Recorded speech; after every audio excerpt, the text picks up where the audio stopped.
Let's see this question. ये question दिया है हमें। The breaking stress of aluminium is 7.5 into 10 to the power 7 Newton per meter square. The greatest length of aluminum wire that can hang vertically without breaking is density of aluminum is this much. तो ये topic है breaking stress का।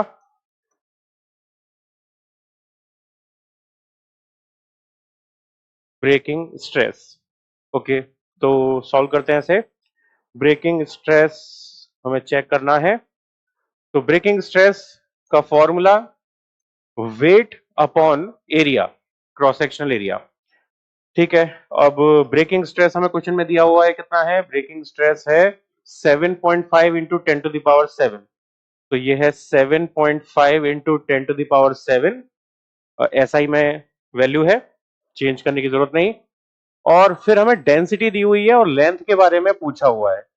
Density दी है, length के बारे में पूछा है, तो हम वेट का फॉर्मूला लगाएंगे mg और फिर मास का फॉर्मूला लगाएंगे density into volume. Density into volume और फिर वॉल्यूम का फॉर्मूला लगाएंगे एक रॉड के लिए, लेंथ इंटू एरिया। तो एरिया से एरिया कैंसिल आउट हो जाएगा, ये आ जाएगा density into length into G. तो हमें लेंथ कैलकुलेट करना था, तो ये हो जाएगा 7.5 into 10 to the power 7 divide by density into G. तो 7.5 into 10 to the power 7 divide by density हमें क्वेश्चन में दी है 2.7 इंटू 1000। 2.7 इंटू 1000 इंटू जी की वैल्यू।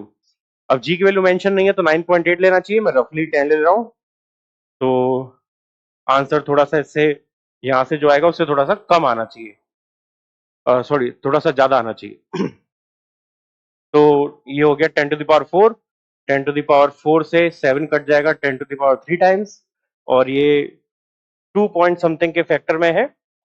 तो 2 पॉइंट समथिंग के फैक्टर में आएगा, 3 से थोड़ा सा कम, तो वो तो सारे ऑप्शन में आ रहा है तो वो कोई दिक्कत नहीं। यानी रफली इसको डिवाइड करके 2.83 ऐसा कुछ आ जाएगा into 10 to the power 3 metre, ये लेंथ आएगी। तो 2.83 into 10 to the power 3, 2.83 into 10 to the power 3, यानी सी ऑप्शन यहाँ पे मैच कर रहा है। इतनी लेंथ वायर की होनी चाहिए खुद ब्रेक करने के लिए।